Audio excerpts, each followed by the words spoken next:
R4 writer यश Vashishtha, anchor Nitin Dahiya. Komaram Bheem कैसे बने विद्रोही। हेलो दोस्तों, मैं नितिन आपका स्वागत करता हूं पॉलीग्राफ स्टूडियोज में। कोमाराम भीम का जन्म ब्रिटिश इंडिया के हैदराबाद स्टेट के संकेपल्ली गांव में गोंडी आदिवासी समूह के एक फैमिली में साल 1900 में हुआ था। भीम का बचपन आदिवासी लोगों के साथ जंगल में ही बीता था। बाकी दुनिया से अलग जंगल में रहने की वजह से उन्हें अच्छी एजुकेशन भी नहीं मिली थी।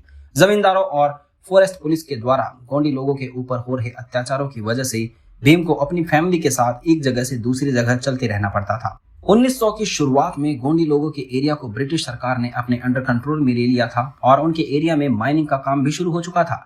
ब्रिटिश सरकार ने उस एरिया में रह रहे गोंडी लोगों पर तरह तरह के नियम लागू कर दिए, जिनकी वजह से गोंडी लोगों को काफी परेशानियों का सामना करना पड़ रहा था।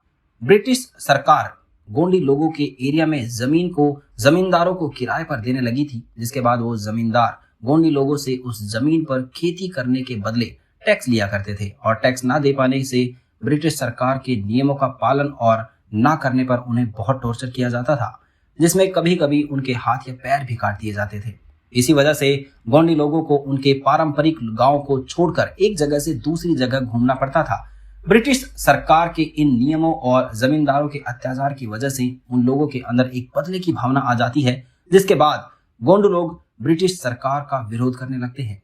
एक ऐसे ही विरोध प्रदर्शन में भीम के पिताजी को एक फॉरेस्ट पुलिस ऑफिसर ने शूट करके मार दिया था। अपने पिता की डेथ के बाद भीम अपने परिवार के साथ संकेपल्ली छोड़कर सरदारपुर चला जाता है। सरदारपुर जाकर भीम अपनी फैमिली के साथ लक्ष्मण राव नाम के एक जमींदार की बंजर जमीन पर बस जाते हैं। वो लोग अपनी गुजर बसर करने के लिए उस जमीन पर खेती बाड़ी करने लगते हैं, लेकिन बाद में उन्हें भी टैक्स देना पड़ता है। अक्टूबर 1920 में एक दिन जब लक्ष्मण राव का भेजा हुआ एक आदमी भीम की फसल को अपने कब्जे में लेने जाता है तो भीम उसके साथ बहस कर लेता है, जिसके बाद भीम गुस्से में आकर उसे मार डालता है।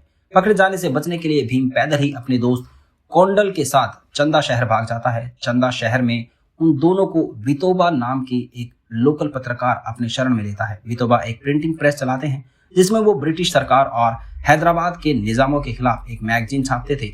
वितोबा के साथ काम करने के दौरान भीम इंग्लिश, हिंदी और उर्दू पढ़ना और लिखना सीख जाता है, लेकिन ब्रिटिश सरकार के खिलाफ मैगजीन छापने की वजह से वितोबा को पकड़ लिया जाता है, जिसकी वजह से भीम को भी वहां से भागना पड़ता है। भीम वहां से भागकर आसाम में अपनी एक जगह पर पहचानने वाले के पास चला जाता है। भीम आसाम के चाय के बागानों में 4.5 सालों तक काम किया करता था। भीम बागों में काम करने के दौरान भीम लेबर के गतिविधियों में शामिल हो जाता है, जिसकी वजह से उन्हें अरेस्ट भी कर लिया जाता है, लेकिन भीम 4 दिन के भीतर उस जेल से भाग जाता है और मालगाड़ी में बैठकर वापस बल्हार शहर में लौट आता है और वहां से अपने परिवार के पास चला जाता है।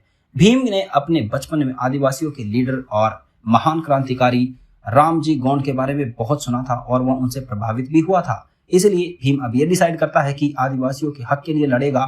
भीम अपने परिवार के साथ ककन घाट जाकर बस जाता है और वहां पर लाचू पटेल के लिए काम करने लगता है। लाचू पटेल देवदम नाम के एक गांव का लीडर था। असम में काम करने के एक्सपीरियंस और इंग्लिश भाषा की नॉलेज के इस्तेमाल करते हुए भीम लाचू पटेल को उसके एक जमीन विवाद को सुलझाने में मदद करता है, जिसकी वजह से आसपास के गांव में भीम का काफी नाम हो जाता है। तो भीम आगे क्या करेगा? क्या वो आदिवासियों को उनका हक दिला पाएगा? जानेंगे वीडियो के अगले पार्ट में। धन्यवाद।